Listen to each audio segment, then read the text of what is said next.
Well, welcome to this breakout session on Megatrends and what they mean for investors. I'm Morgan Slabos, the head of PRI's Sustainable Financial System Program.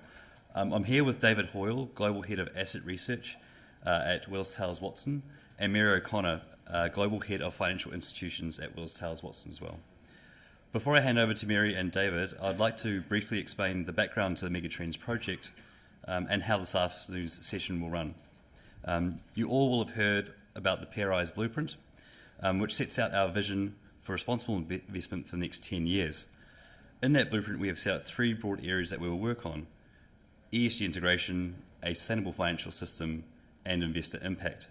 Now, these three broad areas guide what the PRI will do, but we all know that the world is not a static place, and the world in which we operate could fundamentally change in many ways. Those potential changes are what we're here to talk about today. Megatrends are long-term challenges that will affect and influence the economy, the financial system, society, and the environment. These include big changes in society and demographics, environmental challenges, globalization and connectivity, emerging market growth, and technological change. They have the potential to significantly impact and alter the financial system and the investment industry in which the PRI and signatories operate. Many of these existing megatrends have a place in our current work and are assessed to some extent. However, we have not investigated megatrends in a comprehensive or systematic way. We have partnered with Willis Towers Watson to examine megatrends and explore how they will impact the financial system and the investment community. Specifically, we want to understand the impact on capital allocation, the financial system, and the SDGs. We have been running a survey to get views on which are the most important megatrends, which many of you have responded to, and thank you. This afternoon is an opportunity to get your thoughts on what these megatrends mean for investors. And both the survey and your feedback today will inform our report that we are aiming to publish in November. Now, I'm sure that you're all exhausted after a long day, so we promise not to talk at you for an hour, and we'll make this a session as interactive as possible. Now, David Hoile will start the session with a brief overview of the survey and results, and Mary will then lead us through the most important part of the session, which is getting your feedback and insights. David will then finish off with a brief case study, and if we have time, some questions. With that, I'll now hand over to David. Thank you, Morgan, and good afternoon, everybody. As Morgan has outlined, companies and investors are increasingly competing against a backdrop of accelerating structural change across the global economy, environment, and society. And in that context, with your help as part of the survey, we've identified 5 standout megatrends that range from globalization and emerging economy dynamism through to new technology, environmental challenges, and socio-demographic changes. Now, within each of those megatrends sits an additional set of specific and associated subtrends or risks, each of which will help to carve out a potentially quite different future for the financial sector. And certainly we think that these trends, these risks, these opportunities will have a material impact on the financial sector between now and 2025. Now, interestingly enough, despite the importance of these structural changes for financial performance over the medium to long term, we think that short-termism in the financial system remains an important barrier. And so if we look at equity markets, for example, they continue to focus on near-term earnings and discounted, and they discount relatively limited differentiation across sectors in terms of returns on capital once you go beyond 3 years. So we think there is good and compelling evidence that these important megatrends or structural changes are not only going to be impactful, but they are mispriced by the market and therefore represent significant mispriced risks or mispriced opportunities for investors.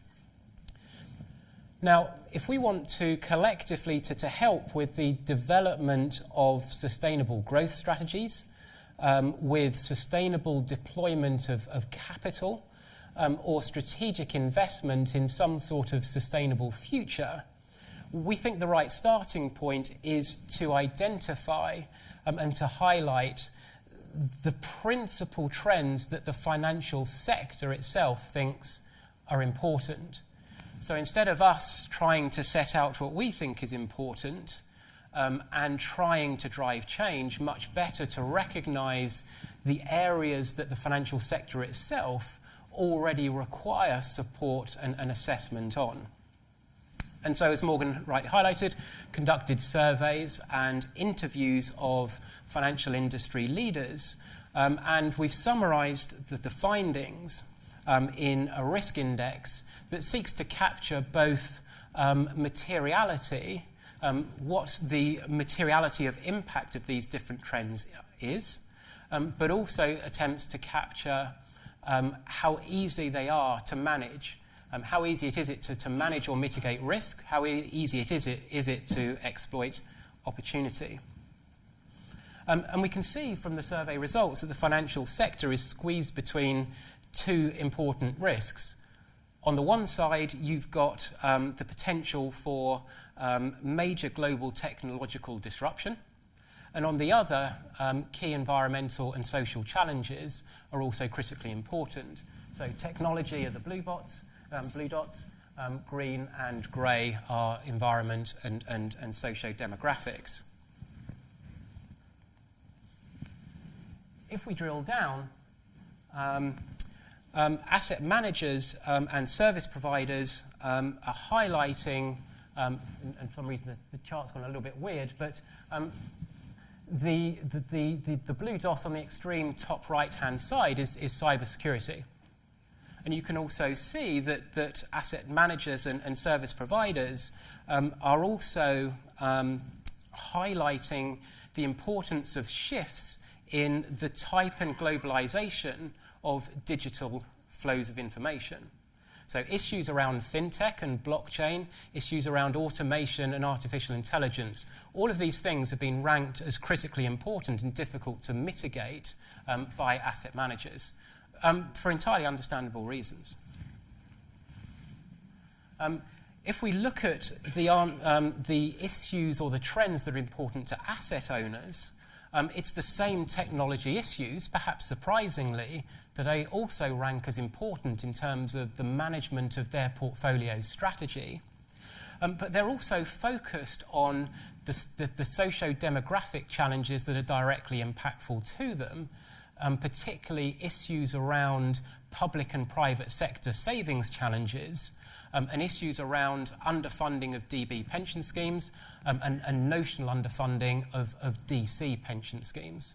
At the same time, asset owners are also shown to be focused on the environmental challenges highlighted by the Task Force for Climate-Related Disclosures, and in particular, as well as identifying the importance of transition to a lower carbon economy, are highlighting the difficulties they face in addressing physical-related climate risks. And so before I hand over to yourselves to discuss these trends and think about their implications for capital allocation, the SDGs, for the financial system, I just wanted to touch upon the risk that both asset owners and asset managers highlighted as both most impactful, but also hardest to manage in terms of primarily mitigating risk, but also potentially exploiting opportunity. And so as part of the report we'll be publishing at the end of November, we'll be helping to frame these risks, but also to attempt to deliver, at least in part, high-level solutions to them.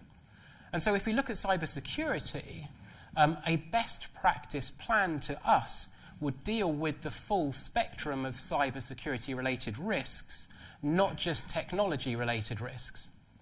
And so more than half of cyber incidents begin with an organization's employees. And so cybersecurity is also a people problem. the average major breach costs around about $4 million, and therefore it's also a capital problem. And so in thinking about addressing those three areas of risk, we think there's a relatively simple three-step process to address. The first is a comprehensive assessment of cyber risks across an organization.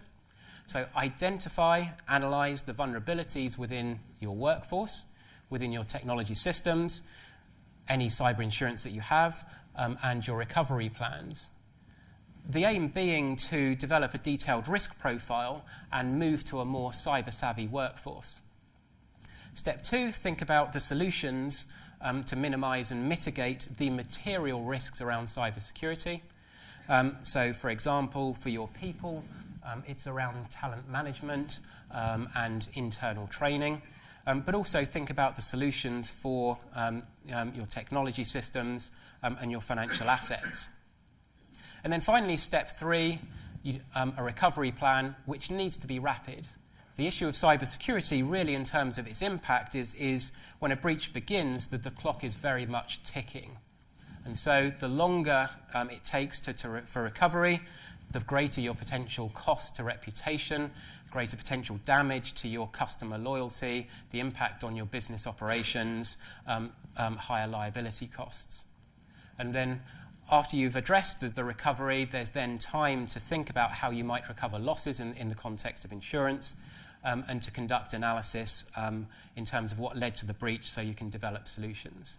So a pretty high-level overview given the limited amount of time, but nevertheless at least some sort of indicative roadmap of how organizations can deal with cybersecurity as a risk. And at least in the report, we'll be setting these things out in more detail and providing more solutions across each of the key risks identified. With that, I was going to hand over to Mary to ask you lots of questions.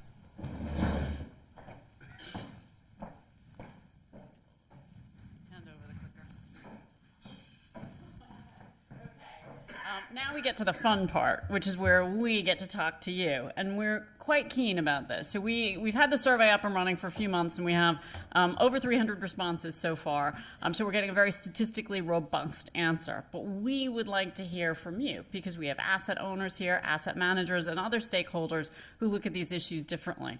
And I think as we shape these megatrends, and as we shape, more importantly, helping you think about how we should be discussing these going forward, it's really important to get your feedback. So I'm going to ask you a few questions. We're going to have 4 in total, and we're going to cover about half an hour. So there's not going to be a huge amount of time. The other thing is that we're going low tech. Some of the other sessions, apparently we had some issues with our high tech attempts, so we're going to go low tech here. So to start with, can each table elect one person to take notes?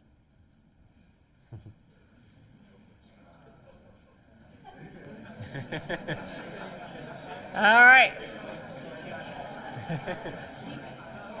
I know that this is clearly your most difficult situation, particularly the tables that only have 1 or 2.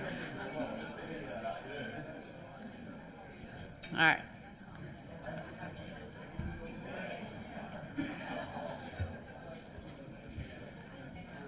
Okay. Now,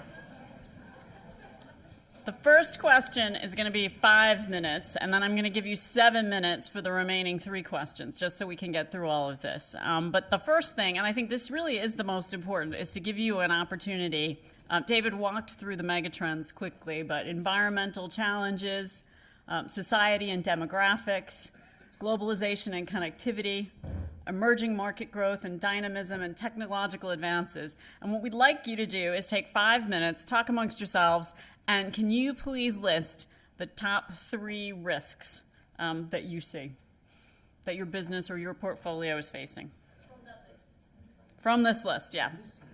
These are the megatrends.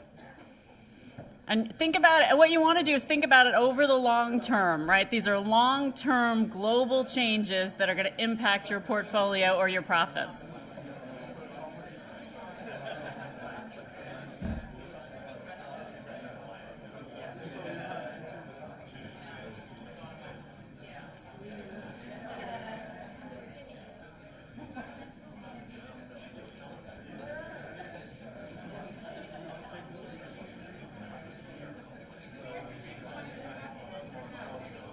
You don't need to, yeah, you don't need to break down by sub-trend. Just pick the top trend. So the idea here is to just get you thinking, is it technology or demographics that's going to drive the most change? Yeah, and just so everyone's clear, this is also, this list of megatrends is in your app. So if you pull the app up, you'll be able to get the megatrends from there.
It's okay? Okay, good. No, it's a good idea just to...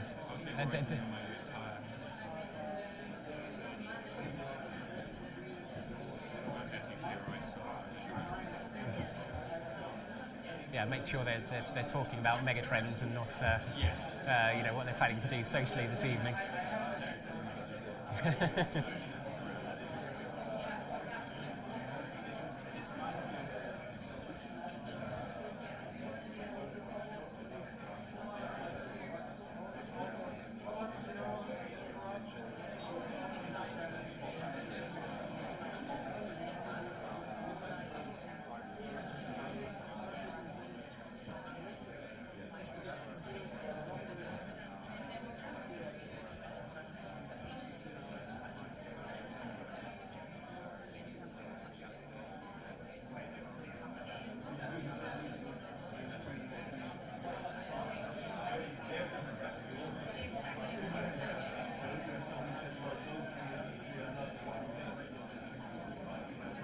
All right, we have 30 seconds.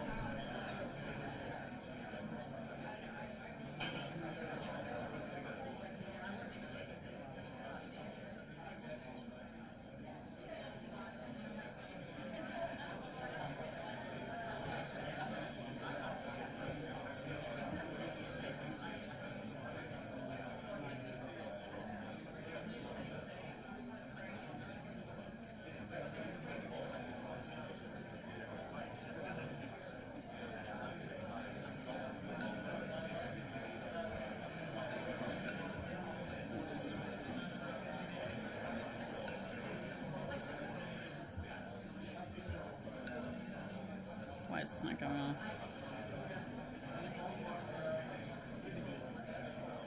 All right.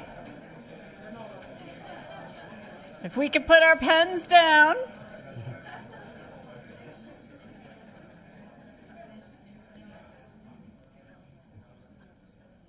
So, can I have a quick show of hands? How many tables voted for technology as the #1 risk?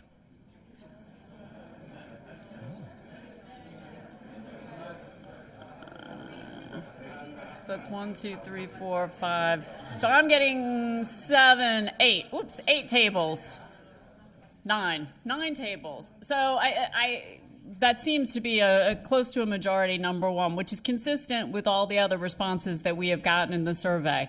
We've had a slight difference between, and I think David mentioned this, between asset owners and asset managers, with the managers seeing technology as a bigger sort of and higher driver, possibly because they're more worried about the control of information than the asset owners. Did any tables put environment as #1?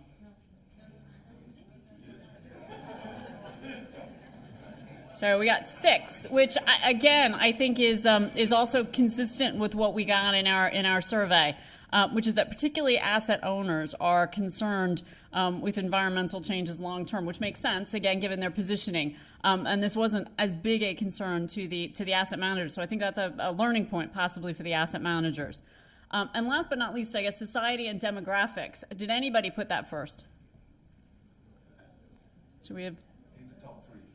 So we have or in the top 3. So we have 3 tables, and it's interesting. That's consistent again. Our research would show, sort of independent of this, that society and demographics is actually a huge driver of all of the rest of these changes, in that it's sort of plugged in. But people seem to feel overall, when we've done the interviews, that they are more comfortable controlling that risk, sort of long term. They know it's coming. They've been working on it for 20 years, and they have kind of strategies to deal with that. Whereas they find the cyber to be more difficult. But we'll look forward to getting your feedback. So now if you can get another piece of paper out, we're going to move on to the next question. And this really, we'd just like an answer from each of you on the piece of paper, but to share with the table and have a discussion. What investment practices will you undertake as a response to the megatrends? And whether that is to change your asset allocation, whether it's the integration, more tight integration of ESG issues into investment decisions, or being more activist around key issues.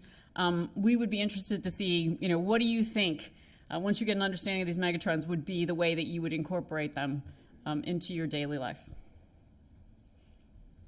Okay, we'll have 7 minutes from now.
Okay, 30 seconds.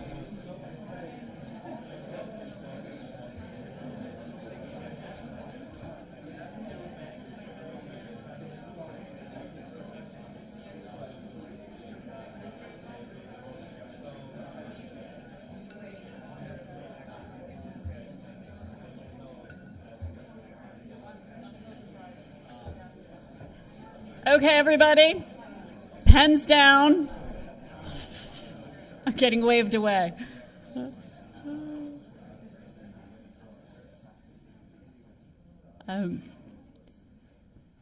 Could I get a volunteer table? Does anybody want to kind of summarize in 30 seconds what you talked about? Okay, man in the middle. Right there. Shall I just talk loudly? Just talk loudly. The three things that came out here were strategic asset allocation, much more integration, and green bond. So strategic, Asset allocation, yeah, strategic asset allocation, just more integration, and green bonds. Interesting. So you covered sort of the three. Anyone else want to wave? Yes. We actually have all of them. Oh, sorry. So all of them, and then on a more granular basis across the table, we have asset allocation, thematic, and active ownership. Fantastic. Oh, and somebody's waving from back there. Yeah, so we have scrutinizing asset managers better, then translating the macro themes into actual actionable sort of themes at the micro level, and also the importance of awareness and data as a precondition for investing. Oops. Sorry, I'm one last gentleman, and then I'll be the last one.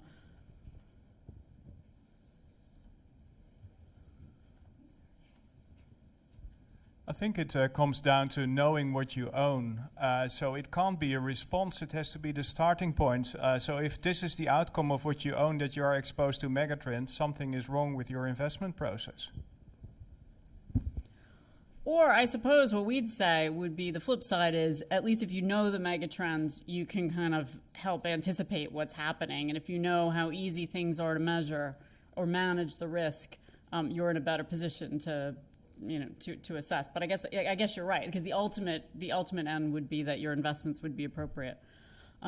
Okay, so now we're going to move on to the second question, which is, can you please share your thoughts on whether and how you integrate risk, return, and impact in your strategy and your execution? And this one I think is one that you're pretty familiar with. So we'll do this one in 5 minutes.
right, 30 seconds.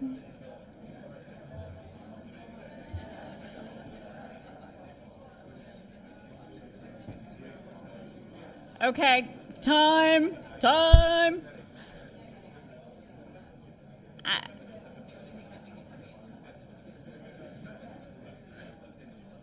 Okay, time.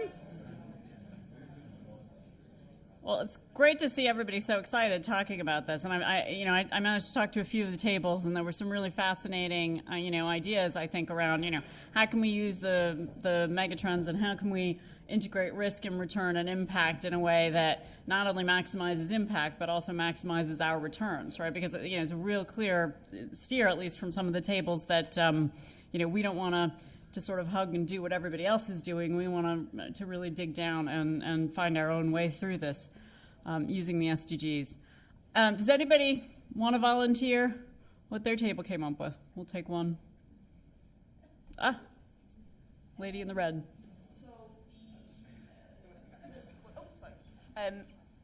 Yes, everyone at the table does integrate risk, return, and impact on society using the SDGs, but more, again, as a kind of framework or communication tool. So not when we had kind of one asset owner saying not explicitly using the SDGs because it would feel slightly false or disingenuous if it was just retrospectively mapped onto what was being done.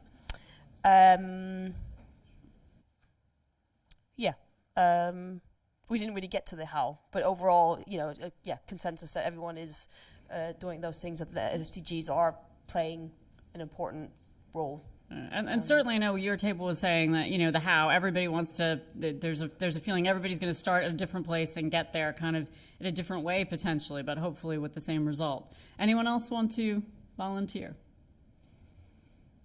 Oh, in the back?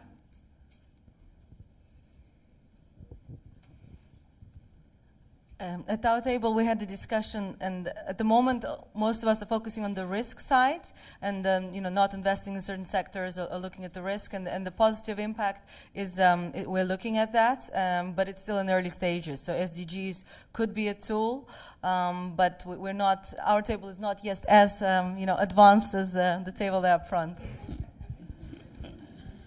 The gold star to the table up front. All right. Last but not least now, if we want to have a quick discussion around how the megatrends will impact the financial system in the long and the short term. Bit of an exam question here, so maybe pick three ways.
right, everyone, 30 seconds.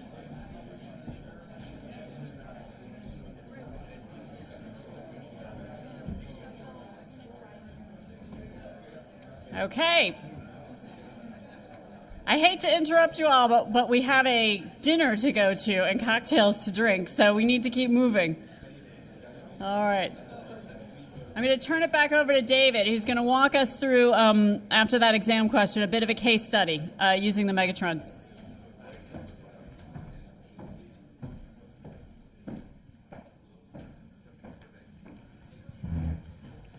Okay, thank you, Mary, and thank you, everybody. Sure, that's going to yield a great deal of input and insight that we can feed into our final reporting. We started off by saying that the goal of the project was to provide an objective, quantifiable framework that will link the impacts of the megatrends to material investment conclusions. And as we've just seen from the three questions, those material investment conclusions are around the effective deployment of capital, the achieving of the Sustainable Development Goals, and supporting a sustainable financial system. And in our final analysis, we'll be showcasing those material linkages through the use of heat maps. The work that SASB has done in terms of linking ESG factors, material ESG factors to industries is a great indication of the power of using heat maps for communicating these things. But before we do that, we need to start by making what is a very complex problem manageable. So all of those trends, all of the potential impacts across economies, industries, and capital markets. And the way we've been thinking about making that complexity more manageable is in the stylistic diagram here. And so first, we think it's essential that asset managers and asset owners are absolutely clear about their long-term mission, whether that is a traditional mission, a finance-first mission, consistent with notions of fiduciary responsibility, but also incorporating responsible investing, or whether that's a finance mission that also incorporates a wider impact goal. It is important to understand the long-term mission that organisations are looking to achieve. At the same time, just looking, going up the diagram, asset managers, asset owners need to decide how they're going to, for their portfolio strategy, are they going to base it on materiality and mispricing considerations in relation to the megatrends or sustainability? And what I mean by that is, if you think that the megatrends are material in terms of their impact, then you should be looking to incorporate that into your portfolio risk management, or from a business perspective, incorporating it into enterprise risk management. If you can identify mispricings in relation to the megatrends, then can be looking to deploy targeted capital to exploit opportunities and add return. And so the concrete actions that we discussed for capital allocation, things like integration of ESG, stewardship, targeted investing, impact investing, all fall relatively neatly into the matrix in that diagram. And what that allows asset managers or owners to do is, if they can decide where they sit within that matrix, it narrows down a set of best practice actions around megatrends or sustainability that they can then choose to pursue.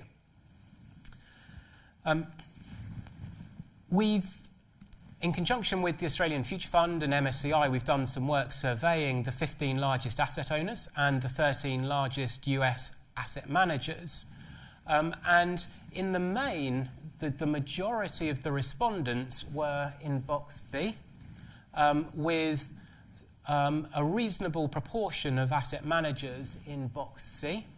From an asset owner's perspective, most of them were box B.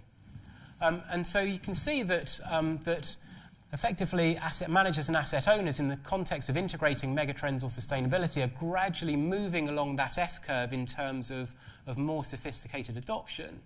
And we know that, that a number of the largest asset managers are looking to move further rightwards to incorporate both measurement and a wider impact mission. But to move them rightwards, we need to have and develop a better understanding of both risk appetite and reward. So it needs to be better understood and better measured. And in part, that's what we're doing in this project. And so if we want to evaluate how to move capital deployment to that right-hand impact column, then we need to do a number of things. And so the little diagram on the left-hand side showcases a simple process for thinking about impact. And if you start with the SDG and then think about the industry shifts that are necessary to achieve that SDG over the required time frame, then you can then understand, given those industry shifts, the type and scale of capital that needs to be committed to achieve that, and also identify the barriers to the provision of that invested capital. And while this audience, and indeed ourselves, are obviously focused on the provision of institutional capital, it's important to recognise in the context of SDGs that meaningful capital can also be provided by small and medium-sized enterprises, by households, by developers and utility companies, particularly in relation to large-scale infrastructure projects. And so all of those need to be considered in terms of investment flows. And then equally, what is critical for institutional investors in terms of moving them into that right-hand column is creating a better understanding or estimate of the returns that can be received on investment. And just to bring that to life a little bit, we've just put together a very brief example in the context of climate change, green finance, and achieving SDG 13. And ultimately, to achieve that 2 degrees C scenario, the industry shifts you need to see are, of course, energy efficiency, a shift in the energy supply mix to lower carbon supply, and productivity improvements in terrestrial carbon, so shifts in agriculture and forestry. And the chart on the top right-hand side, which again, for some reason, has lost its formatting, but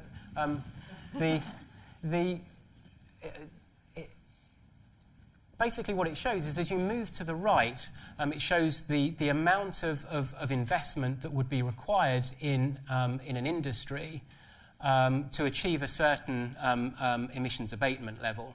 And the important thing is that the amount of capital required by industry, even after normalizing for emissions, is very different.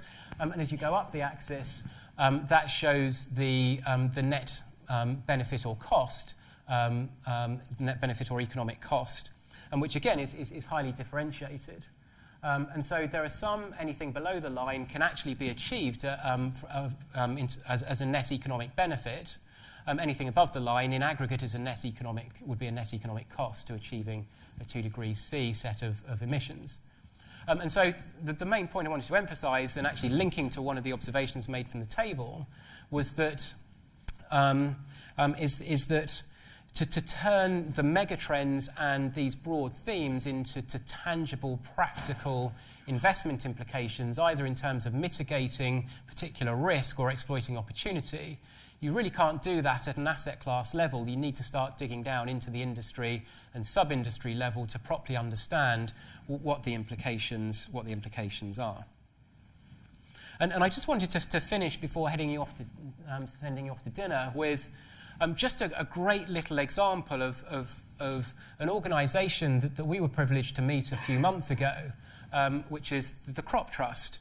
And as well as being very interesting, it is an excellent microcosm example of the interaction between provision of private market capital a public institution that is funding the pursuit or achievement of an SDG, and also the recognition of the positive externalities from their work from the agricultural industry. And so for those who don't know the Crop Trust, their mission is to conserve crop diversity, so directly relating to SDG 2, SDG 2.5. And it actually has a set of broader linkages in terms of ensuring food security, adapting to climate change, safeguarding biodiversity, protecting nutritional security, sustainable agriculture, and so on. And their work directly funds both the backbone of global conservation crop strategies, but also both develops and manages the crop gene banks that preserve crops and crop diversity around the world.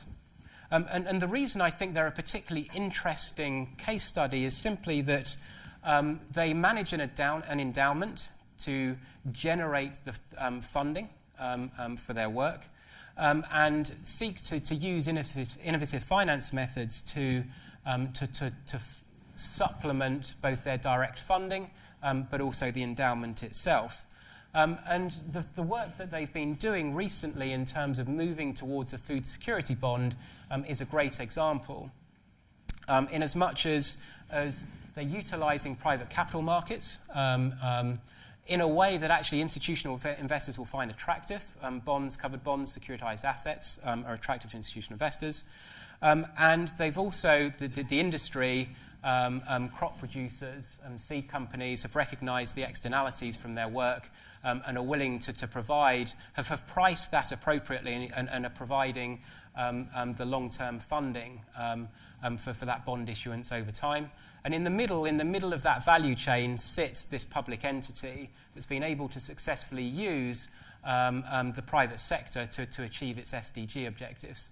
So a fascinating example, we think, of the coalescence of public and private sector and the integration of capital markets to achieve national income goals. And that was it. The clock says 20 seconds, which is cussing it a little bit fine, which doesn't leave much time for questions, but Mary has very successfully gathered feedback as we go.